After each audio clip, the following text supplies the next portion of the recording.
This is Jonathan Agioff here for Pro Boxing Fans. Delighted to be joined again by Tommy Mccarthy over Zoom for the second time during lockdown. The first time we had a few technical issues, so appreciate you coming back on in what looks like to be sunny Belfast at the moment. Yep, very, very sunny indeed. So we're soaking it up where we can. It's actually been sunny the whole lockdown, to be honest with you. Has that made it easier? Say it again? Has that made it a bit easier, I can imagine? Yeah, big time. So it's kept everybody's spirits up and stopped. Like, obviously it's annoying, but it's made it less annoying and more outdoor action. You know what I mean? Sitting in the house too long give you cabin fever. I mean, we spoke a few weeks ago. What is sort of the situation in Northern Ireland at the moment? I was just the same as it was. No changes. Oh, all right. So obviously I have to say it because people didn't see what we said a couple weeks ago. Just you know, there's I think you're allowed 6 people from different households can get together, groups of 6, and gyms are all closed. All the social distancing measures, not too dissimilar from England. So everything's still shut down. What's your training regime at the moment? Is it still sort of the same? Yeah, well, Tyrone McKenna, my friend, has a gym set up in his garage. So I'm able to go down there and do a bit of training there. He has a bag, he has all the equipment that we need. So it's been great to be back doing something a bit more what I'm used to instead of just, you know, runs and online home workouts. I remember you saying the problem with coming sort of to the UK to fight, to England rather to fight, and you mentioned sort of there could be an all Ireland card, but there's not many Irish cruiserweights, I think you said. So what sort of is the update, do you think? I haven't heard any updates. It's pretty much kind of the same.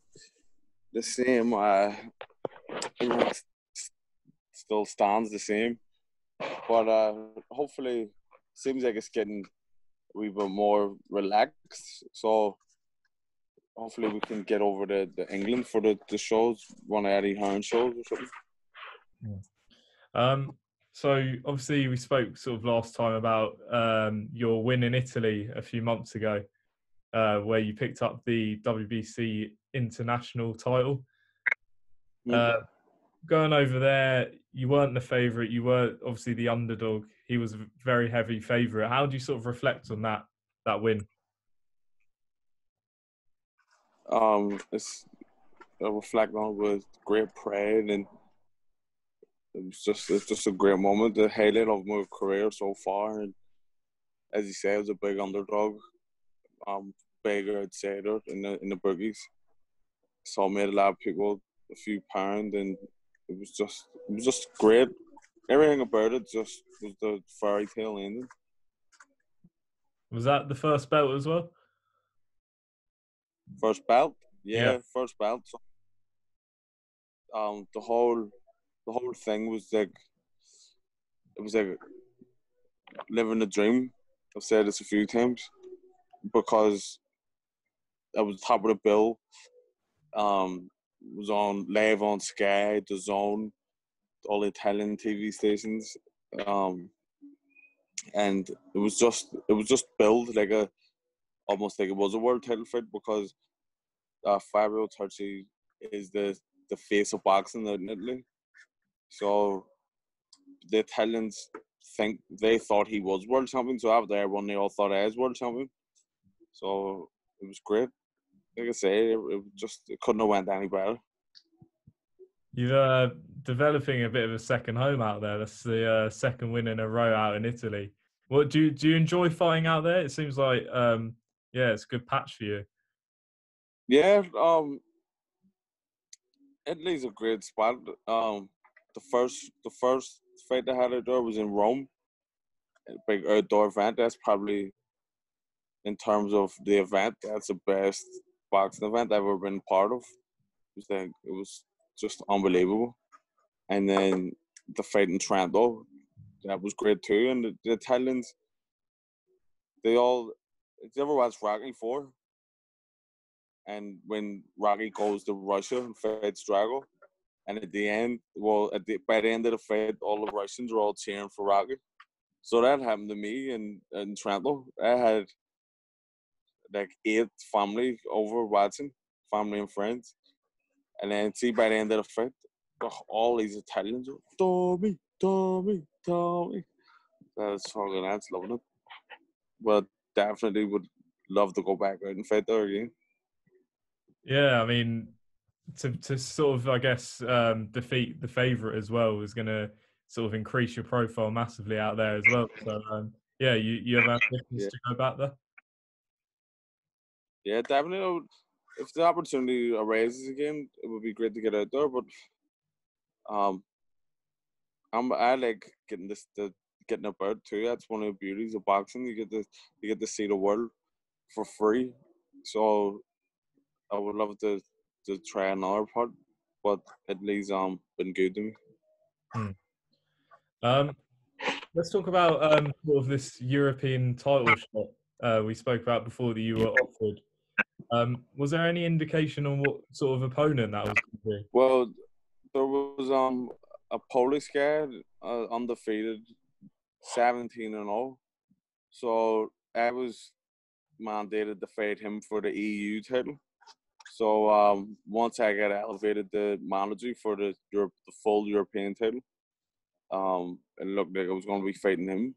So as I say, everything just like nobody knew what was happening. As soon as this lockdown hit, everything just went up in the air across the board with all fighters. So the European title shot, and then I remember you said also you offered a shot with the WBA champion Arsene Goulamirian, I believe is pronounced. How far did talks get with that? It got pretty far. All the terms were agreed. The date was agreed. Purses were agreed.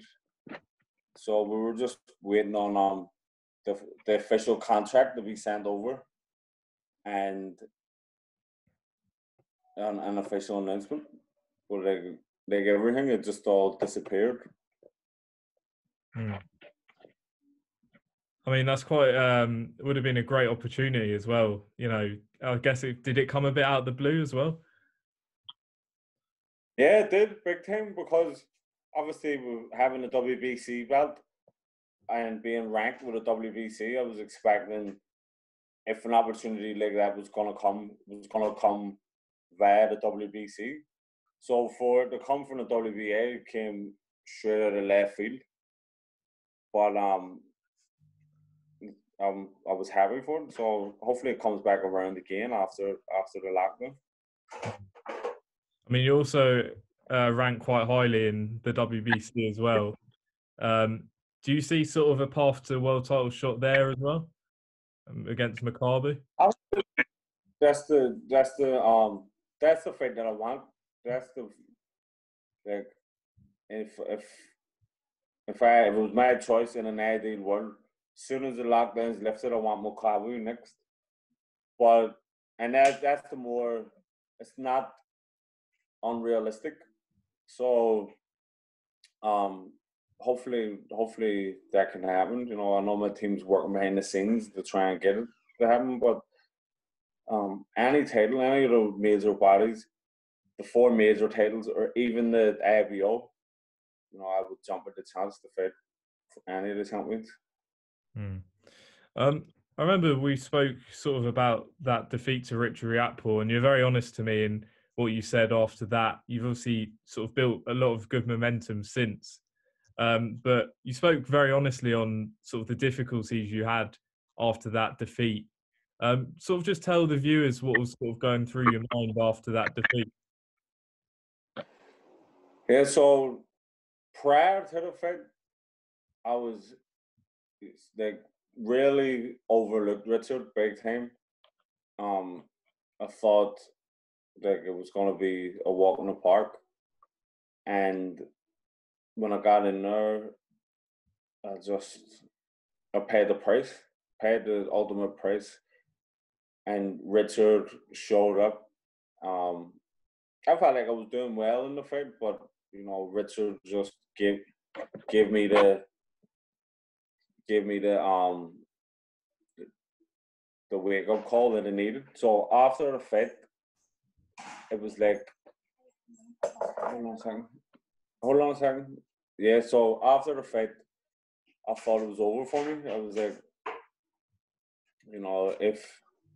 if I'm getting stopped here by Richard Riakporhe, like I'm obviously not as good as what I think, because I believe that I was a world level operator, and I'd proved that it was. Like in the camps, I've been around loads of different camps before I'd fit sparring all world champions and world class operators.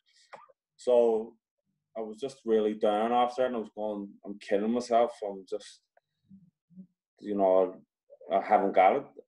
I'm not the man who I thought I was.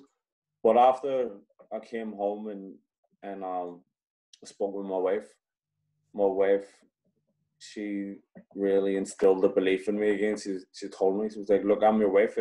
If I thought you weren't up to it or you're getting mangled, I'd be the first one to tell you to step away. But you're not. You just need to realize how good you are and believe it. And I spoke with my cousins, and they were saying the same thing. Look, this is just the rebirth of Tommy Mccarthy. Don't be worrying. So I had to metaphorically drag myself up off the ground and just get back to work. And I'm glad I did. So it gave you sort of the wake-up call sort of you needed. You mentioned sort of your cousin, and I remember actually watching it and seeing Labrinth sort of ringside.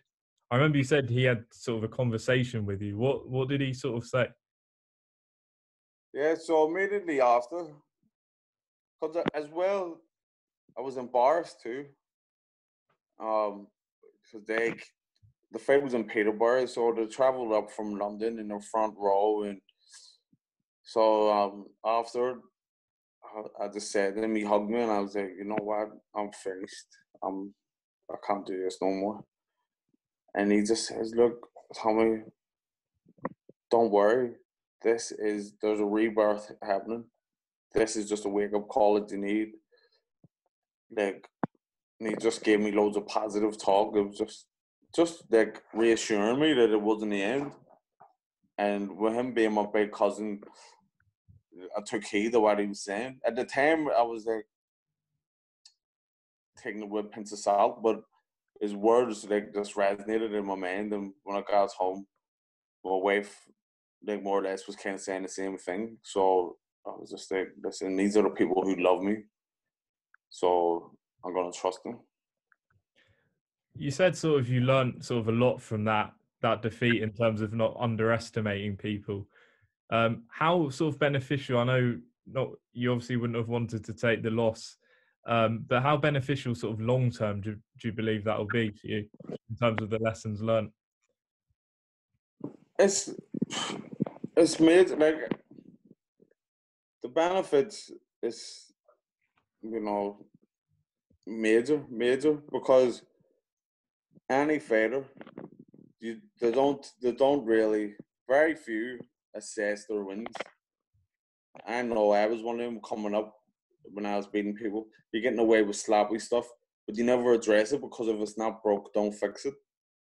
And it took me to get embarrassed to get on the TV to really take stock and be like, listen, these are the changes.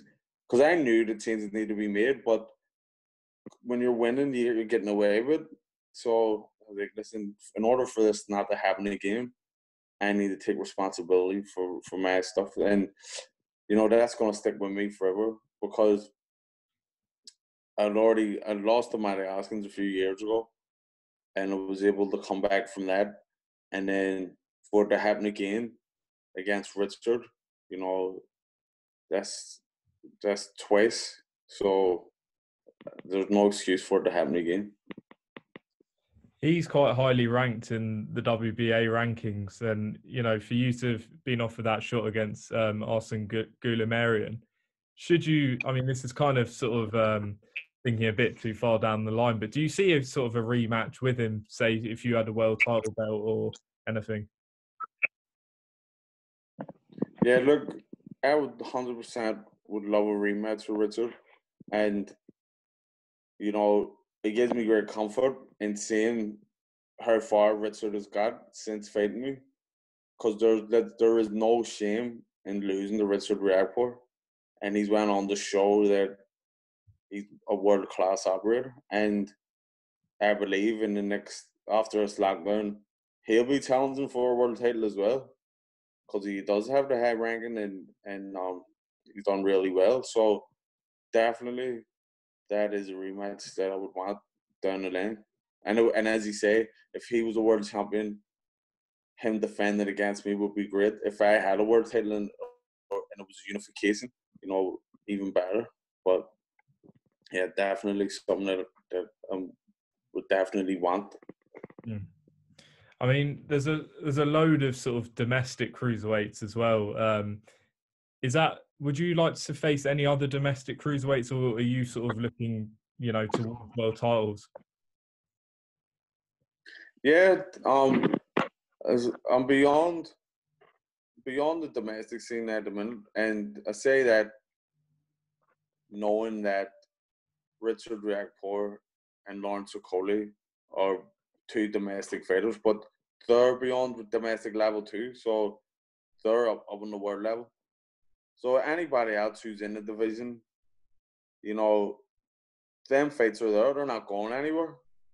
So my main objective now is to push on, get a world title shot, and if it goes wrong, then I can go back down and fight these guys, because they're not going anywhere, and the public love like domestic dust ups. So like I'm not focusing on anything less than European and world level at the minute.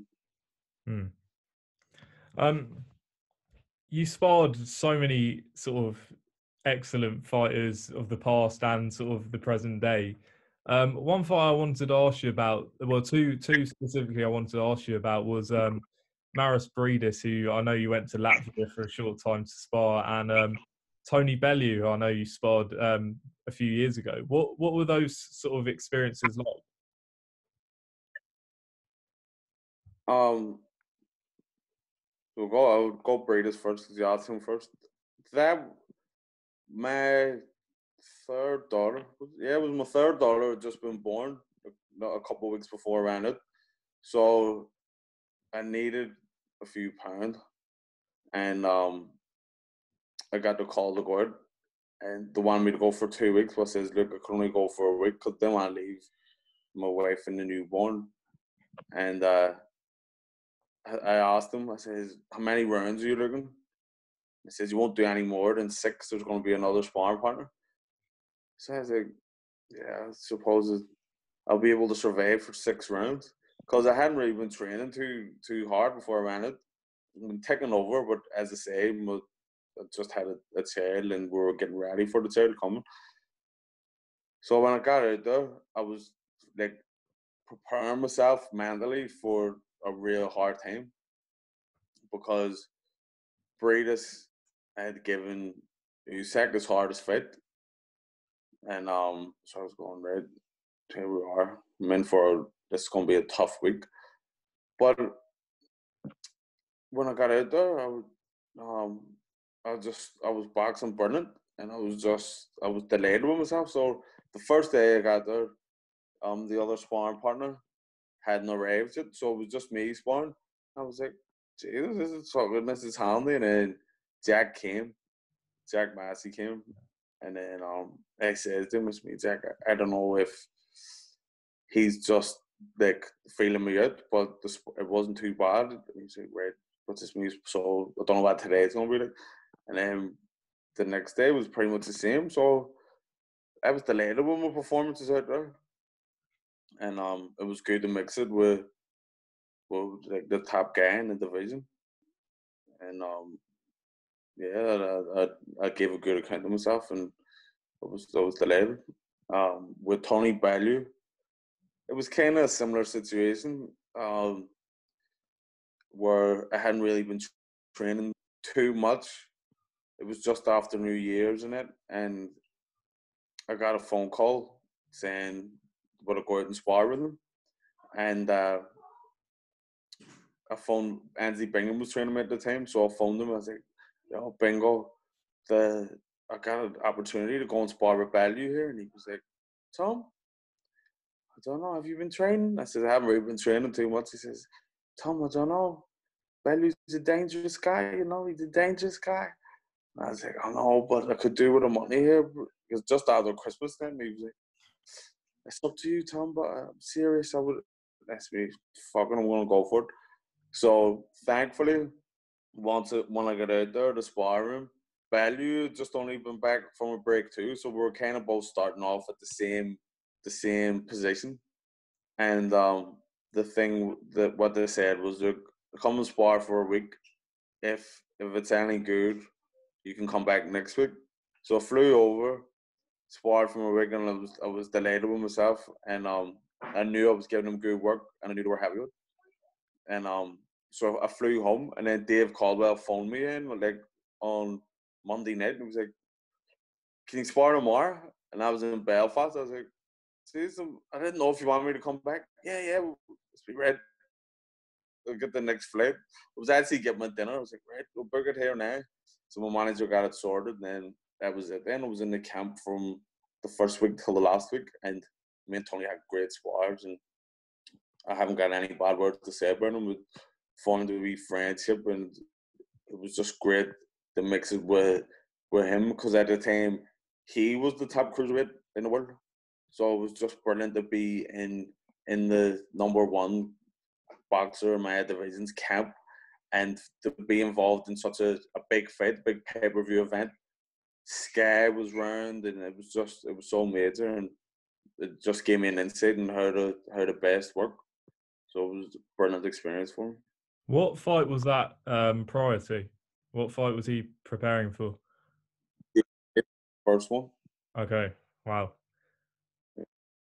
So were you in any way? Sorry, were you in any way sort of surprised what then sort of unfolded? Did you sort of see that happening? No, I wasn't surprised, but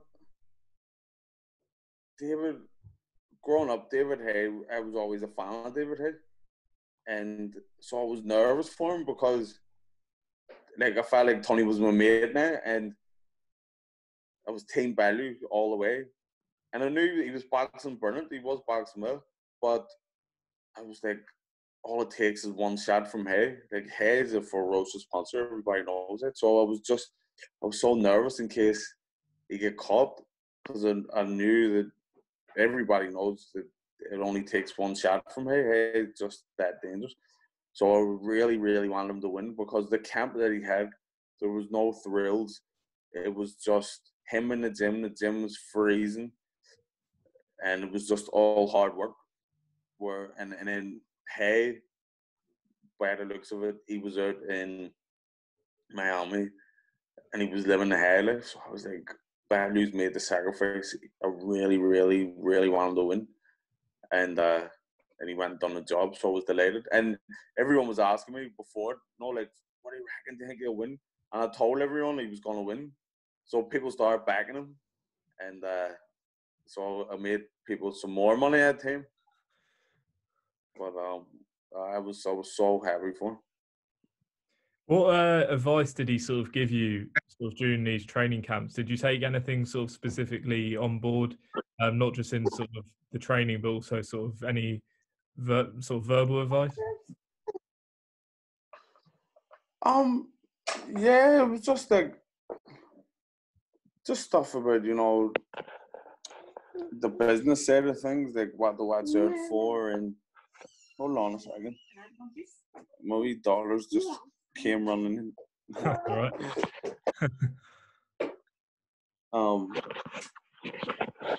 Yeah, so it was just like stuff to look out for, and just know like on them that kind of stuff, that like more like the business kind of side, and just to look after himself. And he always said like if you ever need any advice or any help, like he would help me in any way. So he's an all around great guy. A lot of time for him. I read an article earlier. I think it was on World Boxing News about a cruiserweight who said he's. Let me read what he said. He said his promoter's been pushing for a fight with you, Ryan Rizicki. You know much about this or about him? No, like these guys they're pushing for fights during the lockdown. Like, well, it doesn't make any sense, does it? So I don't know anything about him. Well, I know he's got the international silver belt, which doesn't mean much. So I don't know anything about him in terms of boxing. Never heard of him. He just come out of the blue saying he's pushing for a fight. So not too much comments for this random guy. Yeah, it is, I guess, a sort of a strange time. We're sort of talking about potential fights, which we don't even know may not happen. Who knows?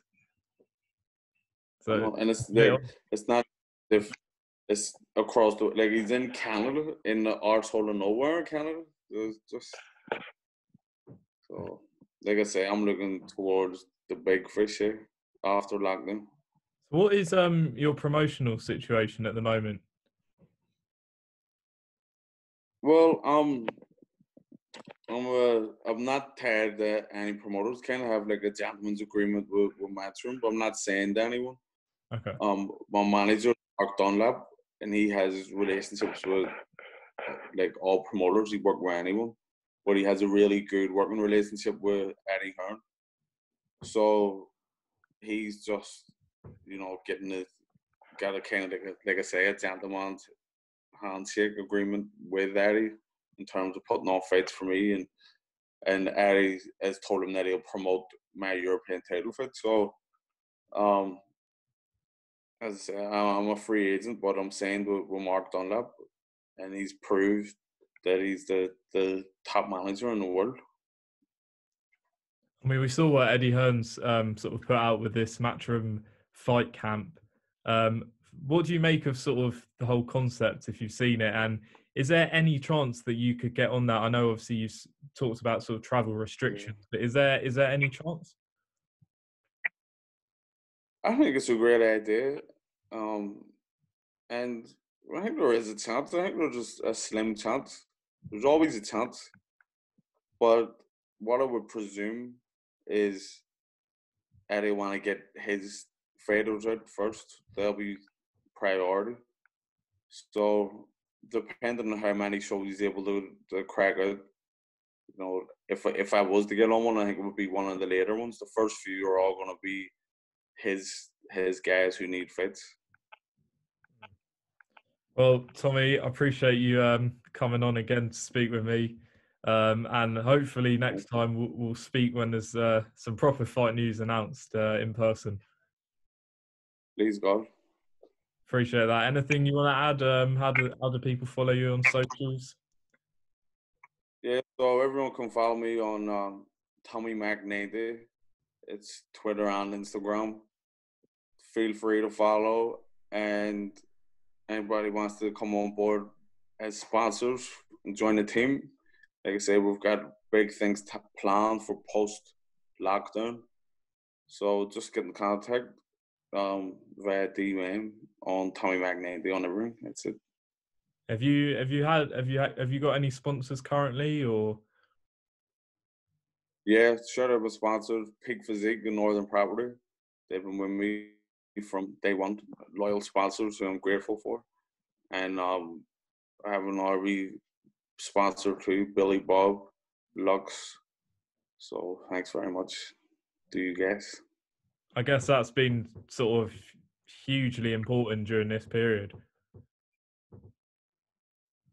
Yeah, I had a couple of other sponsors before, and like obviously they had those like withdrawal because like the lockdown and the money's up in the air. So I obviously understand it, and I'm not bearing any grudges. But Billy Bob and Peak Physique and Northern Property, they stayed true blue the whole time. So much love to them, I guess. Mm. Well, Tommy, thanks very much again for coming on. Much appreciated, and yeah, we'll catch up soon.